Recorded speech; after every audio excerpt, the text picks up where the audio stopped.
UK ನ್ಯೂಸ್ಗೆ ಸ್ವಾಗತ. ವೀಕ್ಷಕರೇ, ನಾನು ಎಂ ಶಿವಪ್ರಕಾಶ್. ವಿಜಯನಗರ ಜಿಲ್ಲೆ ಹೂವಿನಹಡಗಲಿ ಪಟ್ಟಣದ ರಂಗಭಾರತಿ ರಂಗಮಂದಿರದಲ್ಲಿ AMP ಅಜ್ಜಯ್ಯ ಸಮಾಜಮುಖಿ ಟ್ರಸ್ಟ್ನ 8ನೇ ವರ್ಷದ ಸಂಸ್ಥಾಪನಾ ದಿನಾಚರಣೆಯ ಅಂಗವಾಗಿ ಅಂತಾರಾಷ್ಟ್ರೀಯ ಗ್ರಾಮೀಣ ಮಹಿಳಾ ದಿನಾಚರಣೆ ಹಾಗೂ ವಿವಿಧ ಕ್ಷೇತ್ರಗಳಲ್ಲಿ ಸಾಧನೆಯನ್ನು ಮಾಡಿದಂಥ ಗ್ರಾಮೀಣ ಮಟ್ಟದ ಮಹಿಳೆಯರಿಗೆ ಗೌರವ ಸನ್ಮಾನ ಕಾರ್ಯಕ್ರಮವನ್ನು ಆಯೋಜಿಸಲಾಗಿತ್ತು. ಈ ಕಾರ್ಯಕ್ರಮದಲ್ಲಿ ಮಾತನಾಡಿದ ಆಯುಷ್ ವೈದ್ಯೆ ಡಾಕ್ಟರ್ ಕೊಟ್ರಮ್ಮ, ಸಮಾಜದ ಅಭಿವೃದ್ಧಿಗೆ ಮಹಿಳೆಯರ ಕೊಡುಗೆ ಅಪಾರವಾಗಿದೆ ಎಂದರು. ಮಹಿಳೆಯರು ತಮ್ಮ ಆರೋಗ್ಯದ ಕಡೆ ಗಮನ ಹರಿಸಿ ಉತ್ತಮ ಗುಣಮಟ್ಟದ ಆಹಾರ ಸೇವಿಸಿ ಹೆಚ್ಚು ದೈಹಿಕ ಚಟುವಟಿಕೆಗಳನ್ನು ನಿರ್ವಹಿಸಿರಿ ಎಂದು ಅವರು ತಿಳಿ ಹೇಳಿದರು. AMP ಅಜ್ಜಯ್ಯ ಸಮಾಜಮುಖಿ ಟ್ರಸ್ಟ್ನ ಅಧ್ಯಕ್ಷ AMP ವಾಗೀಶ್ ಮಾತನಾಡಿ, ನಮ್ಮ ಟ್ರಸ್ಟ್ ಸತತವಾಗಿ ಸಮಾಜಮುಖಿ ಕಾರ್ಯಕ್ರಮಗಳನ್ನು ನಿರಂತರವಾಗಿ ಆಯೋಜಿಸುತ್ತಾ ಬಂದಿದೆ. ಸಮಾಜದ ಕೆಲಸ ಮಾಡಲು ಸಲಹೆಗಳನ್ನು ನಾವು ಸ್ವಾಗತಿಸುತ್ತೇವೆ. ನನ್ನ ಕೈಲಾದಷ್ಟು ಸಾಮಾಜಿಕ ಜವಾಬ್ದಾರಿಗಳನ್ನು ನಾನು ನಿಭಾಯಿಸುತ್ತಿದ್ದೇನೆ ಎಂದರು. ಡಾಕ್ಟರ್ ರಶ್ಮಿ ನಿಖಿಲ್ ಅವರು ಮಾತನಾಡಿ, ದೈಹಿಕ ಮಾನಸಿಕ ಬೆಳವಣಿಗೆ ಬಹಳ ಮುಖ್ಯ.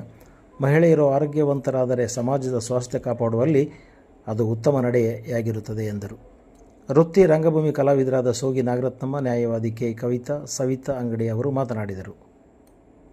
ರಾಜ್ಯೋತ್ಸವ ಪ್ರಶಸ್ತಿ ಪುರಸ್ಕೃತರಾದ ಎಂಟಮನಿ ಮಲ್ಲಮ್ಮ ಭತ್ತದ ರಾಶಿಯಲ್ಲಿ ಮರವನ್ನು ಹಿಡಿದು ತೂರುವ ಮೂಲಕ ಕಾರ್ಯಕ್ರಮಕ್ಕೆ ವಿಶೇಷವಾಗಿ ಚಾಲನೆಯನ್ನು ನೀಡಿದರು. ವಿವಿಧ ಕ್ಷೇತ್ರಗಳಲ್ಲಿ ಸಾಧನೆಗೈದ ಎಂಟಮನಿ ಮಲ್ಲಮ್ಮ, ಡಾಕ್ಟರ್ ಕೊಟ್ರಮ್ಮ, ರಂಗಭೂಮಿ ಕಲಾವಿದರಾದ Nagaratnamma Sogi, K Kavitha Mahesh, Savitha Angadi, doctor Rashmi Nikhil, Halagi Jyothi, B Jayalakshmi, Renukamma, H Anusuyamma, H Dandemma, Shantibai, MPM Lalitha ಇವರುಗಳನ್ನು ಸನ್ಮಾನಿಸಿ ಗೌರವಿಸಲಾಯಿತು. 8ನೇ ಸಂಸ್ಥಾಪನಾ ದಿನದ ನೆನಪಿಗಾಗಿ ಯೋಧ ಟಿ ಸಂಗಪ್ಪ, ರೈತ ಮಹಿಳೆ ವೈ ಅಕ್ಕಮಹಾದೇವಿ, ಶಿಕ್ಷಕಿ ಎಂ ಕವಿತಾ ಅವರಿಗೆ ವಿಶೇಷ ಪುರಸ್ಕಾರ ನೀಡಿ ಗೌರವಿಸಲಾಯಿತು. AMP ಅಜ್ಜಯ್ಯ ಸಮಾಜಮುಖಿ ಟ್ರಸ್ಟ್ನ ಅಧ್ಯಕ್ಷ AMP ವಾಗೀಶ್, ಪತ್ರಕರ್ತರ ಸಂಘದ ಅಧ್ಯಕ್ಷರಾದ ಬಿಜ್ಗತ್ತಿ ಖಾಜಾ ಹುಸೇನ್, ವೀರೇಶ್ ಕಲ್ಮಠ್, ಸುರೇಶ್ ಹಲಗಿ ಕಾರ್ಯಕ್ರಮದಲ್ಲಿ ಉಪಸ್ಥಿತರಿದ್ದರು. ತಾಲೂಕಿನ ದುಡಿಯುವ ಕೃಷಿ ಮಹಿಳೆಯರು ಹಾಗೂ ಅಂಗನವಾಡಿ ಬಿಸಿಯೂಟ ದೇವದಾಸಿ ಮಹಿಳೆಯರಿಗೆ ಈ ಸಂದರ್ಭದಲ್ಲಿ ಸೀರೆಯನ್ನು ವಿತರಿಸಲಾಯಿತು. ಶ್ರೀಲತಾ, ನಯನಾ ಅಂಗಡಿ, ನಾಗವೇಣಿ, ಸವಿತಾ ಹರ್ವಿ ಕಾರ್ಯಕ್ರಮವನ್ನು ನಿರ್ವಹಿಸಿದರು.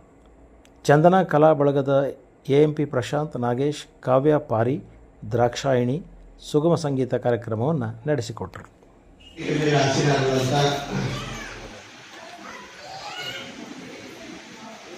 ನಮ್ಮ ಸಾಧನೆ ಮಾಡಿದ ಮಹಿಳೆಯರಿರ್ಬೋದು ಮತ್ತು ಸರ್ಕಾರಿ ನೌಕರರಿರ್ಬೋದು ಅವರೆಲ್ಲರಿಗೂ ವಂದಿಸುತ್ತಾ, ಯಾಕಂದರೆ ಹೆಸರು ಹೇಳಲಿಕ್ಕೆ ಇಟ್ಟಿಲ್ಲ.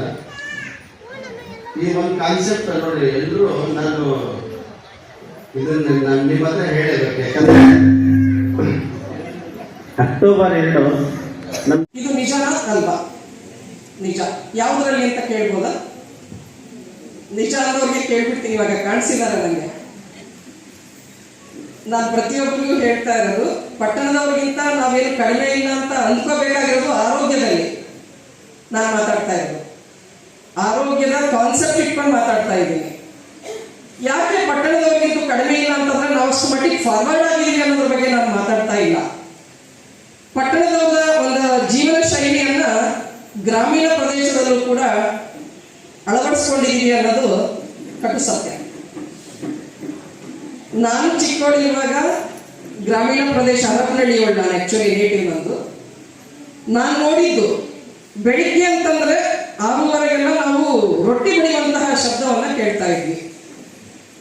ಇವತ್ತು ಗ್ರಾಮೀಣ ಪ್ರದೇಶದಲ್ಲಿ ನಾವುಗಳು ಹೋದಾಗ, ನಾನು ಸಾಕಷ್ಟು ಕಾರ್ಯಕ್ರಮಗಳನ್ನು ಮಾಡ್ತಾ ಇದ್ದಾಗ ಹೋಗಿರೋದು, ಬಟ್ಟೆ, ಔಷಧ ಇನ್ನಿತರ ವಸ್ತುಗಳನ್ನು ಪಡೆಯಲು ಬೇಕಾಗುವಂತಹ ಹಣ, ಈ ಜೀವನಾಂಶವನ್ನು ಯಾರು ಪಡೆಯಬಹುದು ಎಂದರೆ, ಒಬ್ಬ ವ್ಯಕ್ತಿ ತನ್ನ ಪತ್ನಿಯನ್ನು ಬಿಟ್ಟು ಬೇರೊಬ್ಬ ಮಹಿಳೆಯೊಂದಿಗೆ ಅನೈತಿಕ ಸಂಬಂಧವನ್ನು ಹೊಂದಿದಾಗ, ಅಥವಾ 2ನೇ ಮದುವೆಯನ್ನು ಮಾಡಿಕೊಂಡಾಗ, ಅಥವಾ ನಿರಂತರವಾಗಿ ಮಹಿಳೆಯೊಂದಿಗೆ ಒಬ್ಬ ವ್ಯಕ್ತಿ ತನ್ನ ಪತ್ನಿಯೊಂದಿಗೆ ನಿರಂತರವಾಗಿ ಕ್ರೂರತ್ವದಿಂದ ವರ್ತಿಸುತ್ತಿದ್ದರೆ, ಈ ರೀತಿ ಸಮಸ್ಯೆಗಳನ್ನು ಎದುರಿಸುವಂತಹ ಮಹಿಳೆಯರು ಇಂತಹ ಜೀವನಾಂಶವನ್ನು ತಮ್ಮ ಪತಿಯಿಂದ ಪಡೆಯಬಹುದು.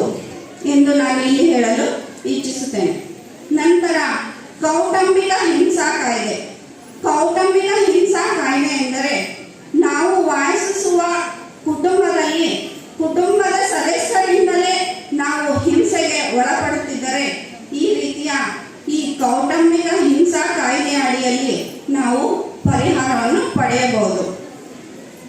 ನಂತರ ವರದಕ್ಷಿಣಾ ಕಾಯ್ದೆ. ವರದಕ್ಷಿಣೆಯನ್ನು ಪಡೆಯುವುದು ಮತ್ತು ಕೊಡುವುದು ಎರಡೂ ಕೂಡ ಒಂದು ಅಪರಾಧ.